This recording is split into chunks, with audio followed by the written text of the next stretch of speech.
Okay, so good afternoon, everyone.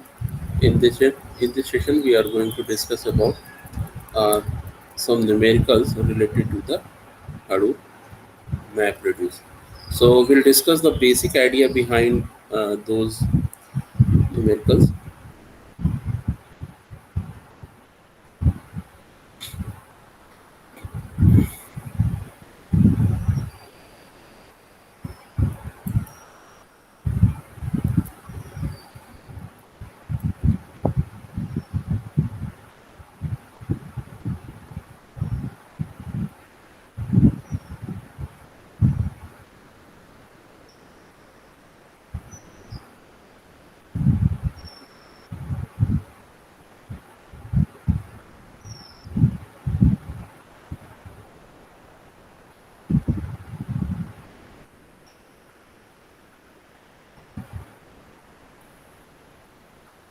ये white screen क्यों नहीं दिख रही PowerPoint में?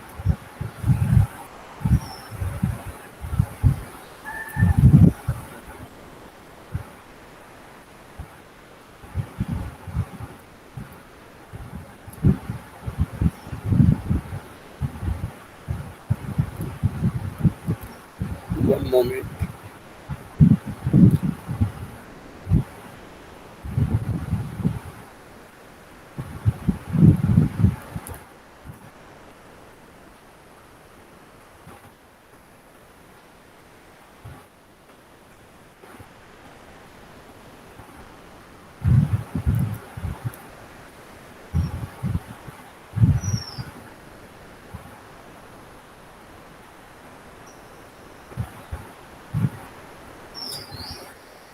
Okay.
Screen is visible now.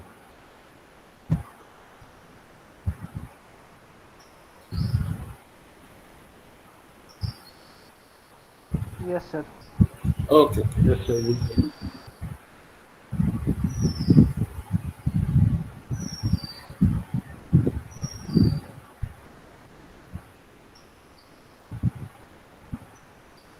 Okay. So let me copy some questions.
So me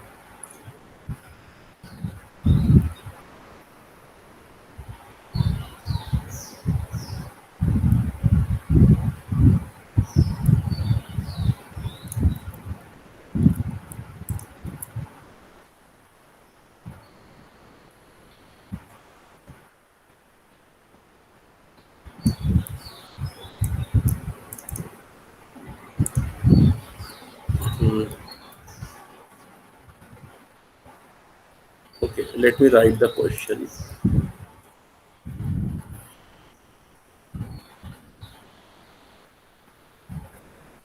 So your question can be, if you have an input file, so okay, so your question can include information regarding input file.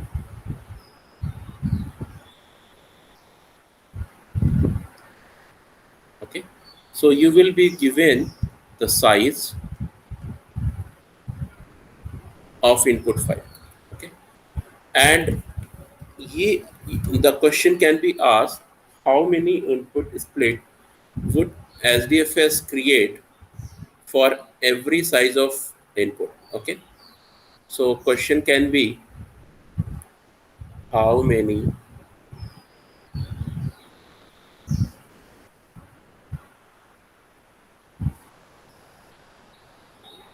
input split, input, don't mind the writing, actually I am practicing to write on digital pen. So if you have any issues with the with sentences, please let me know. So how many input split would be created by, would be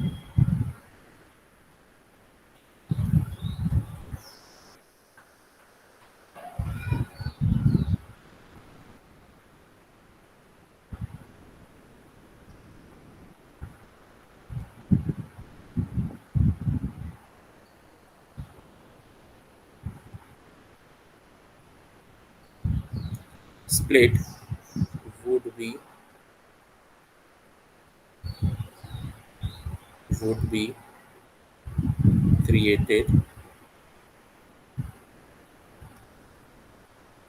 created by SDFS, would be created by SDFS.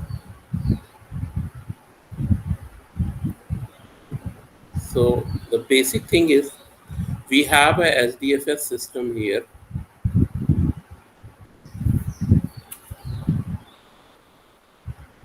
Okay, so assume that this is our SDFS system, and we are passing a input to this particular system. So file is passed as an input. This file will have some size here. So size can be anything. It can be in MBs, it can be in terabytes and so on. You have to find out that how many split should be possible. So there should be split. Uh, how many split should be possible for this file, and what will be the size of each split? Okay, so actually when we have studied about the SDFS system, so every file is divided into the blocks. So we can find that each each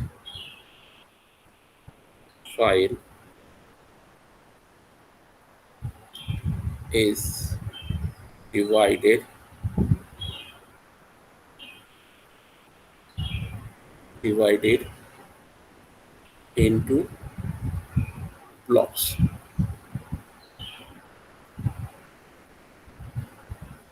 okay, so block में क्यों divide करते हैं file, कोई बता सकता है? Anyone answer that, because this can be also a question.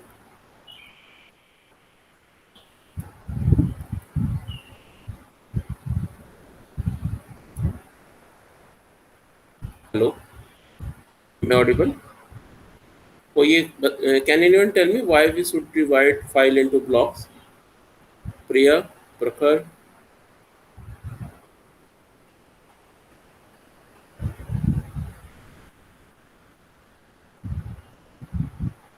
Ritu, am I audible? आपको idea है Yes, ब्लॉक sir. में क्यों डिवाइड करते हैं फाइल को, बताएं. नहीं सर. सर अरे थीम ऋतु, ऐसा क्या? हाँ हाँ सर प्रदीप बोलो। सर की वैल्यू पेयर में मैप करने के लिए सर, जैसे छोटी छोटी ब्लॉक में रहेंगे फाइलों तो इजीली मैप हो जाती है इसके लिए। नहीं नहीं नहीं बेटा, एक्चुअली क्या देखो, अगर ये फाइल 1 TB की है ना, तो पॉसिबल नहीं है कि सिंगल फाइल को आप प्रोसेस कर सके। तो प्रोसेसिंग जो है इसकी, that will require processing will require high, processing high होगी मतलब हाई एंड सिस्टम इसको चाहिए होंगे। लेकिन अगर इसी फाइल को हम डिफरेंट ब्लॉक्स में डिवाइड कर दें, तो फर्स्ट क्या होगा हमारे साथ कि हमें लो प्रोसेसिंग पावर चाहिए प्रोसेस करने के लिए।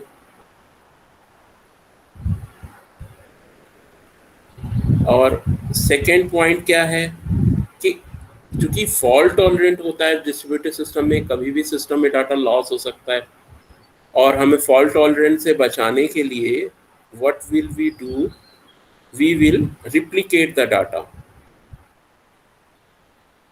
ठीक है, सो हम क्या करते हैं फॉल्ट टॉलरेंट से बचाने के लिए रिप्लिकेट करते हैं, मतलब हम उसकी कई सारी कॉपी बनाते हैं। अब आप सोचेंगे अगर हम 1 TB फाइल की हम कॉपी बनाएंगे तो बना तो देंगे हम, इट्स ओके, बट प्रॉब्लम ये होगी कि if any application want to access the 1 TB file, और उसको कोई छोटा सा पोर्शन ही एक्सेस करना है, पूरी फाइल नहीं एक्सेस करनी है, क्योंकि 1 TB तो आपका पूरा डाटा सेट होगा, मे बी उसको 10% 20% part of the file access करनी है। तो अगेन ये कंप्यूटिंग प्रोसेसिंग को बढ़ाएगा। और रिप्लिकेशन फैक्टर से अगर देखें तो लार्ज फाइल का रिप्लिकेशन एफिशिएंट नहीं है। तो हम क्या करते हैं, इसको ब्लॉक्स में डिवाइड कर देते हैं।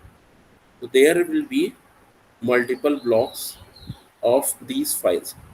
ठीक है, so we call them blocks. और हर ब्लॉक की कॉपीज होंगी, ये ध्यान रखना, एवरी ब्लॉक। सो अगर ये ब्लॉक आई है, ठीक है, 1 to n है, और ये ब्लॉक आई है उस फाइल का, तो इसकी 3 कॉपीज होंगी। ठीक है, तो ब्लॉक आई की 3 कॉपीज होंगी, R1, ब्लॉक आई R2, और ब्लॉक आई R3। अब ये 3 क्यों होंगी, because by default replication factor 3 decided. ये replication factor can be increase, can be decrease, it's you have option with the roots. Okay, so अगर आपके question में नहीं दिया है तो आप 3 यूज करेंगे। Second, when we divide into the block, there should be a fix block size. So block size आपका फिक्स होना चाहिए। बाय डिफॉल्ट हडूप में ये ब्लॉक साइज जो डिसाइडेड है, that is decided as a 128 MB।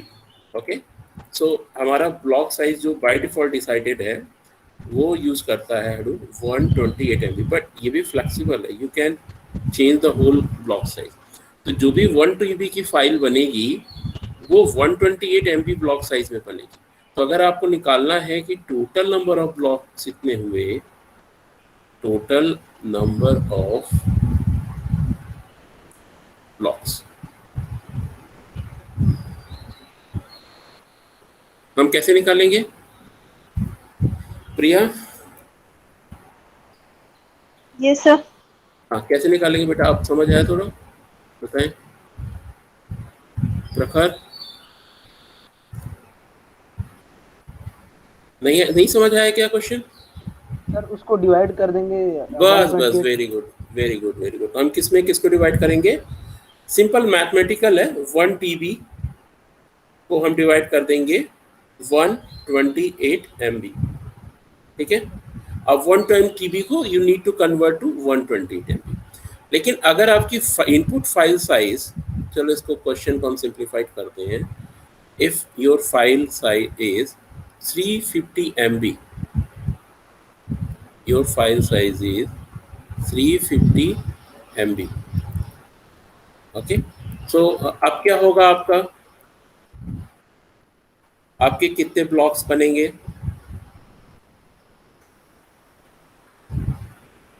How many blocks one will be TB there? Divide by 3। हाँ answer बताओ, total blocks equal to कितने होंगे? 3। 90 डिवाइड बाई 128। सर हाँ जितना जितना टोटल मतलब जाएगा उतना ले जाएगा, फिर रिमेनिंग को एक अलग में ले हाँ, लेंगे। तो विल डिवाइड 350 बाई 128। तो हमारा एक ब्लॉक साइज बनेगा 128 का। सेकेंड ब्लॉक साइज हमारा बनेगा कितने एमबी का, अगेन 128 का। 128 का। और अगर हम इस, हाँ, और लास्ट हमारा कितना बचेगा, ये हो गए 94। 256। 194। 94, ओके, 94 ना। सो लास्ट ब्लॉक साइज आपका कितने का बचेगा, 94 एमबी का। ठीक है, तो हमारे कितने ब्लॉक साइज, ये तो आपका replicate equal file to size 3। यहाँ पे चेंज हो। यस बेटा। रेप्लिकेट इक्वल टू 3 यस वाला यस, बता क्या। दीजिए एक बार। हाँ, वो मैं क्वेश्चन आ रहा हूँ, वो भी रेप्लिकेट इक्वल क्वेश्चन टू पे मैं 3। आता हूँ, है ना। पहले आप ये क्वेश्चन समझ, नहीं, यहाँ रिप्लिकेट नहीं पूछ रहा, वो पूछ रहा हाउ मेनी इनपुट स्प्लिट। ध्यान दीजिएगा, वो पूछ रहा input split, is not asking about the total number of blocks. ठीक है, अभी आपको केवल इनपुट स्प्लिट बोल रहा है। जब आपके पास ये पूछेगा कि अवेलेबल मेमोरी कितनी बचेगी, या आपकी प्रोसेसिंग के बाद क्या बचेगा, और अगर ऐसे क्वेश्चन आ रहे हैं जिसमें आपका उसका कंटेक्स्ट है पूछने का कि आपका एस डी एफ एस अब प्रोसेस होने वाला है, तो आपकी कितनी फाइल्स है, तब आप रिप्लिकेशन फैक्टर लगाएंगे। ठीक है, अदरवाइज अगर आपसे केवल इनपुट स्प्लिट पूछ रहा है या total number of block size पूछ रहा है, तो आप केवल इसको लगाएंगे, उसमें रिप्लिकेटेड ब्लॉक नहीं काउंट करेंगे। सो ये क्वेश्चन क्लियर हुआ, किसी को कोई डाउट।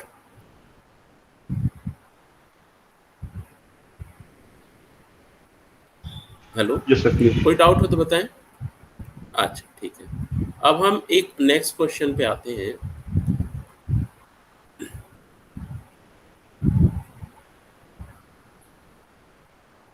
एक मिनट रुकिएगा, मैं क्वेश्चन देख लूं।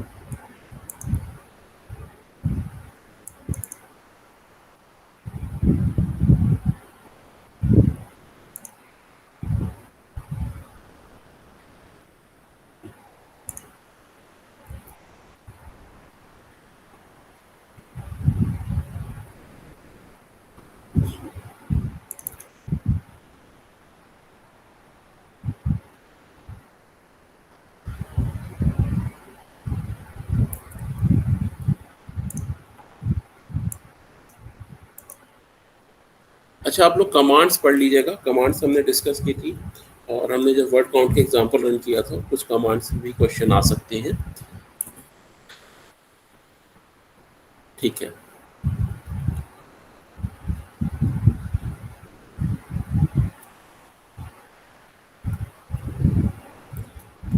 ओके।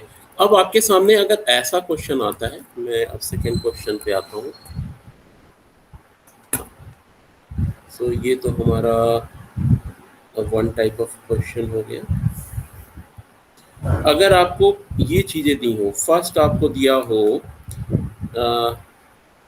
कि size of the S D F S system, available size of the S D F S system, या अवेलेबल डिस्क कैपेसिटी। ठीक है, सो अगर आपको available memory, A V A I I A B L, L I A L, available memory,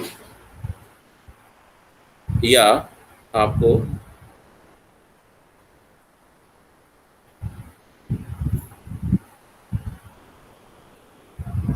disc space, या are will talk about the data node memory, और data node space. अगर हम इनकी बात करें कि ये हमारे पास अवेलेबल है, तो सपोज अगर हमारे पास डाटा नोड की अवेलेबिलिटी है 1 TB की, एज्यूम करते हैं कि हर डाटा नोड हमारे पास जो भी है वो 1 TB अवेलेबिलिटी है। ठीक है, ओके। अब आपको ये देखना होगा कि कितने नंबर ऑफ डाटा नोड हैं। अगर हमारे पास 1 TB अवेलेबल है, तो 1 TB हमारा हो गया स्पेस या मेमोरी कहते हैं हम इसे। और अब हमारे पास नंबर ऑफ डाटा नोड की हम बात करें, ठीक है। सो आपके पास सपोज आपके पास 10 डाटा नोड है, ठीक है। अब आपसे ये क्वेश्चन पूछेगा कि अगर हमारी फाइल जो है वो हमारी 150 टेराबाइट की है, इफ वी हैव इनपुट, जो फाइल है हमारी वो 1 TB की है, ठीक है। अब हमें ये बताना होगा कि हमें कितने नंबर ऑफ कितनी मेमोरी हमारी फिल हो सकती है, या हम ये पूछ सकता है कि हमें कितने नंबर ऑफ डाटा नोड की रिक्वायर्ड है। हो सकता है ये आपको न दी हो वैल्यू, ठीक है। ये आपसे ये पूछ सकता है कि आप कितने डाटा नोड फिल होंगे, कितने डाटा नोड उसमें मेमोरी में रिक्वायर्ड होंगे। अब यहाँ पे हमें क्या करना होगा इस क्वेश्चन में, तो पहले हमारे पास इनपुट फाइल 1 TB की है। अब हम चूंकि ब्लॉक्स में अगर डिवाइड भी करते हैं तो ब्लॉक्स तो सारे डाटा नोड पे ही फिल होना है, लेकिन हर ब्लॉक का रिप्लिकेशन फैक्टर भी इम्प्लीमेंट होगा। सो इनपुट फाइल अगर 1 TB की है तो आफ्टर रिप्लिकेशन फैक्टर, अब यहाँ पे हम ब्लॉक को नहीं कैलकुलेट कर रहे हैं बिकॉज ओवरऑल जो ब्लॉक की साइज होगी वो कंबाइंड 1 TB ही होगी। सो आफ्टर रिप्लिकेशन ये जो हमारा 1 TB साइज है इट विल बिकम 1 × 3, ठीक है। अगर आपको रिप्लिकेशन फैक्टर नहीं दिया है तो आप वहाँ पे अज्यूम करके लिखेंगे कि replication factor is 3, otherwise you will write the replication factor as per the given solution. अब आपको टोटल स्टोरेज कितना दिखाना है, 3 TB का, और आपके पास हर डाटा नोड की मेमोरी कितनी है, 1 TB है। तो आप बताएं कितने डाटा नोड हमारे फिल होंगे।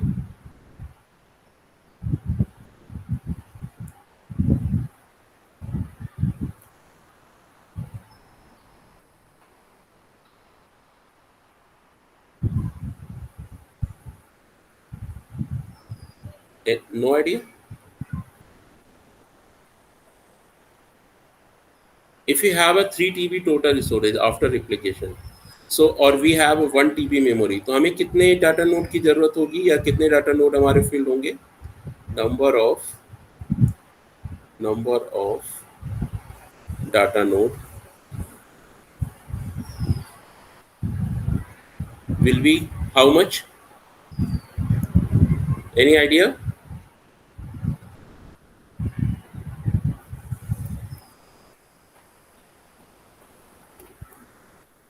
Am I audible?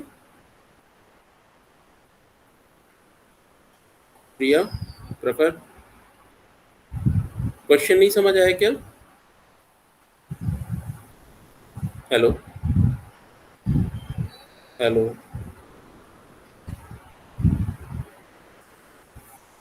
Anyone? Yes Priya. So question नहीं समझ आया क्या बेटा आप लोगों को? क्वेश्चन में क्या पूछ रहे हैं?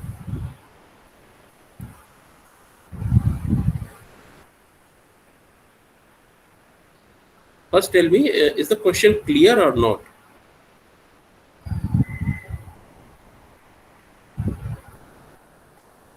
अच्छा, okay.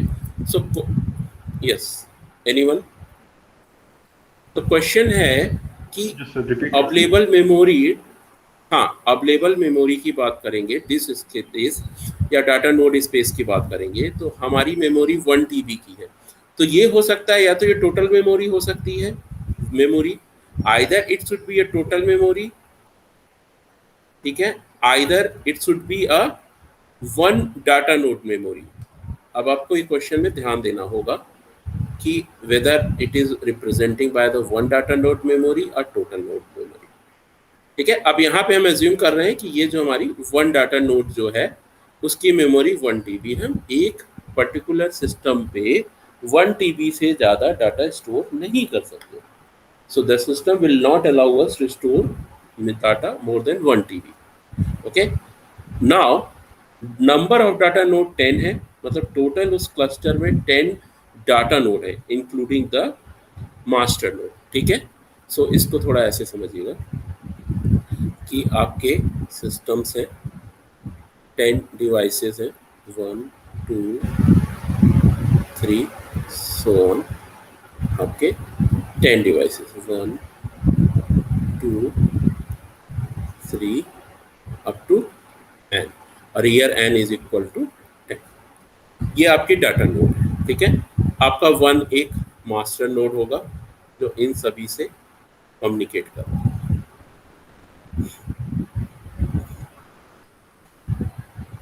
ओके, अब ये कह रहा है कि every data node will have a 1 TB मेमोरी। मे भी हो सकता है 1 TB सभी डाटा नोड की हो, may be 1 TB single data node की। तो हमने कहा 1 TB सिंगल डाटा नोड की। सो 1 TB सेकेंड की भी होगी, 1 TB थर्ड की भी होगी, और 1 लास्ट वाले की, ठीक है। अब since number of node data node is here 10, so sometimes it is not given, so sometimes you need to find out this, ठीक है। now you have a file and file size is 1 TB, ठीक है। अगर हमारे पास एक file है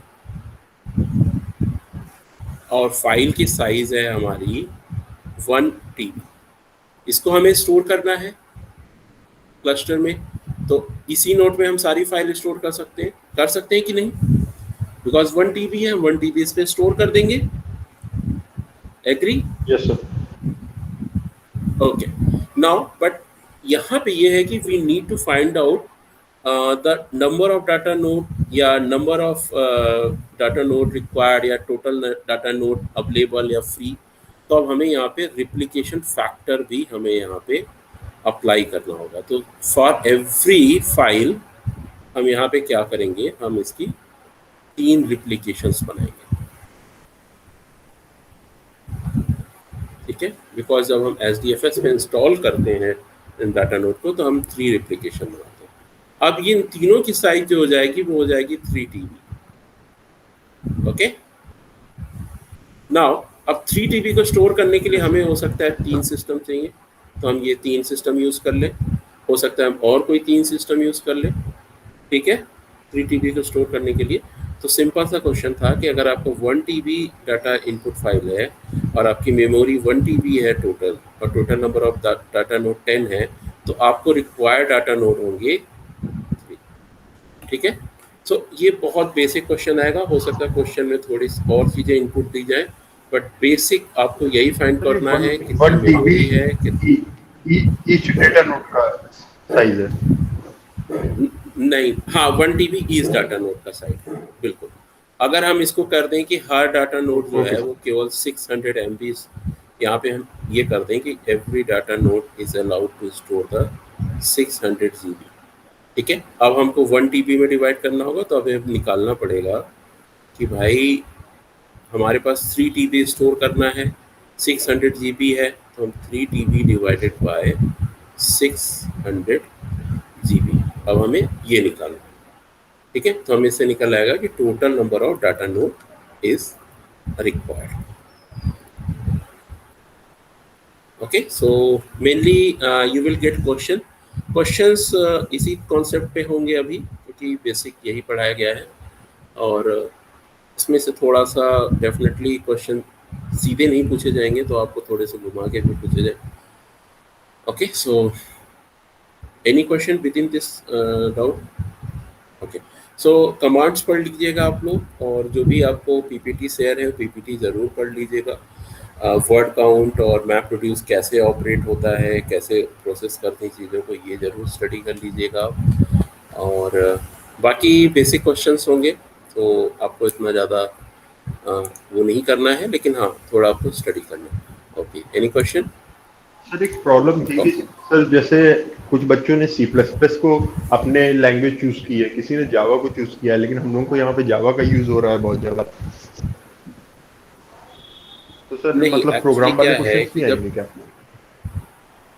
नहीं, programme के क्वेश्चन आपको नहीं आएंगे इस पेपर में, तो नहीं आएंगे। लेकिन जैसे आप अगर हडूप को आगे पढ़ेंगे, तो जो map produce applications basically Java में ही लिखी जाती हैं, तो आपको जावा का कंटेक्स्ट पता होना चाहिए कि जावा में सिंटैक्स और सेमेंटिक्स क्या है।